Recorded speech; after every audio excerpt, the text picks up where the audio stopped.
qu'on l'a regardé, mais on ne l'a pas vu.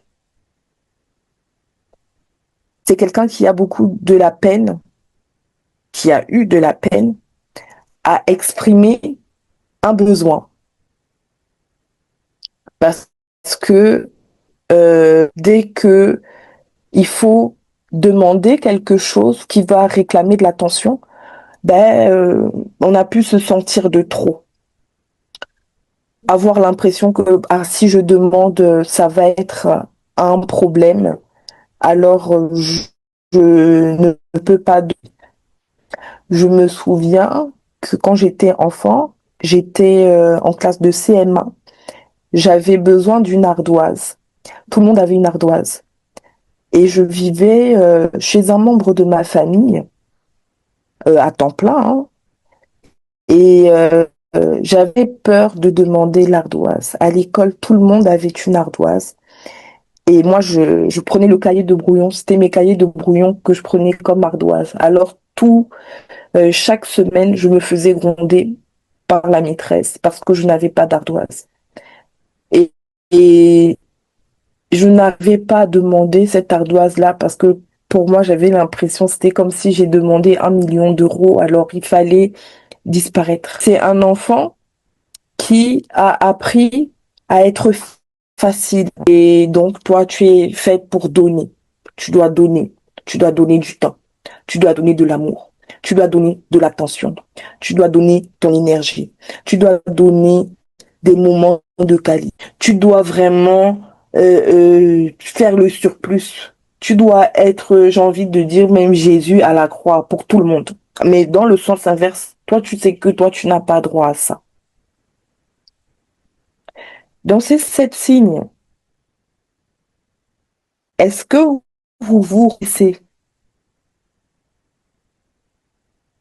gérer seul ses peines, sentir euh, que quand tu t'exprimais, c'était de trop. Quand tu exprimais un besoin, c'était de trop. Est-ce que tu avais appris facile? Est-ce que tu gérais les émotions de tes parents? Est-ce que tu ne savais pas toujours pourquoi tu souffrais? Est-ce qu'on te disait que tu exagères? Est-ce que tu pensais que les autres avaient des besoins et pas toi? Négligence émotionnelle, ce n'est pas une fatalité.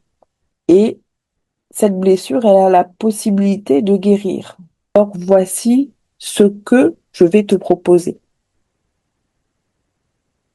J'ai créé un programme qui s'appelle l'enfant invisible. Pendant ce programme, on va travailler pendant 8 semaines pour t'aider à faire ce que tu n'as jamais osé faire seul. Pendant les 2 premières semaines, on va travailler sur le fait de reconnaître. On va mettre des mots sur ce qui s'est passé, ce qui semblait euh, normal et qui finalement ne l'était pas. On va s'appesantir dessus. Ensuite, dans la semaine, les 2 semaines suivantes, donc 3 à 4, on va travailler à comprendre. On va décoder le système familial.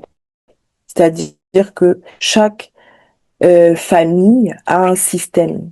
On va dire quoi? Comme une manière de fonctionner très précise et chacun a un rôle.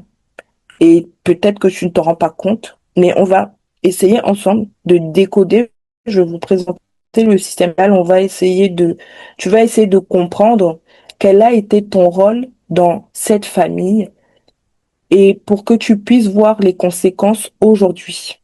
Alors, pas agréable du tout.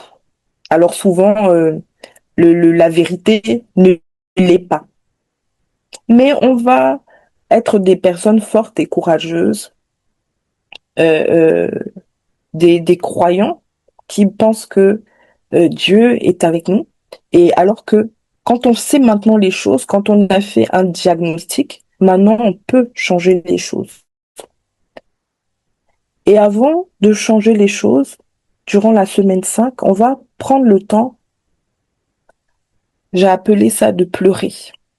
C'est pas la guérison, mais c'est une étape euh, pour tourner la page, pour faire le deuil de l'enfance que tu n'as. Ce n'est pas la guérison, mais on commence déjà à... vous savez, des fois, il y a des pleurs, quand on les pleure, quand on a fini de pleurer, pas les pleurs des jérémiades, mais les pleurs de... C'est comme des pleurs de délivrance, pour se libérer. OK? Et ensuite, pendant les 2 semaines suivantes, donc la semaine 6 à 7, on va travailler à la restauration, reconstruire ton estime intérieure, te donner ce que tu n'as pas reçu, restaurer ton identité par la part de Dieu. Qu'est-ce que Dieu dit au sujet de cette identité? Et durant la semaine 8, on va apprendre à te poser. On va te, on va pas t'apprendre à te poser, tu vas te poser. Et je vais t'apprendre à poser des limites saines pour que tu puisses avancer en étant libre. Et on va faire ça pendant 8 semaines. Ce sera en live. Si tu t'es reconnu dans tout ce qu'on vient de voir, je veux que tu saches une chose. Reconnaître, c'est le début, mais ce n'est pas la guérison. Après, il faut être accompagné. J'ai 2 possibilités pour toi. La première, c'est le parcours de groupe de l'ombre à moi. 8 semaines pour travailler la négligence émotionnelle, la parentification, tes limites et ton estime. Et enfin, te poser dans ta propre vie. La deuxième, c'est un accompagnement individuel avec moi sur 4 mois. Alors, je n'ai pas beaucoup de place, il m'en reste 3. Pour celles qui sentent que leur histoire est trop spécifique et que cadre de groupe, ça ne va pas vraiment leur correspondre. Alors, le lien, je le mets juste en dessous, ou s'il n'est pas en dessous, selon la plateforme, vous allez le trouver dans mon Linktree, dans ma bio. Ok? Donc, n'hésitez pas, et c'est pas la peine d'attendre d'être prête. Si vous avez écouté, si vous êtes reconnu, je pense que c'est le moment de s'offrir le droit de vivre autre chose de plus satisfaisant. Donc, je vous attends en inbox. Ça va, et à bientôt.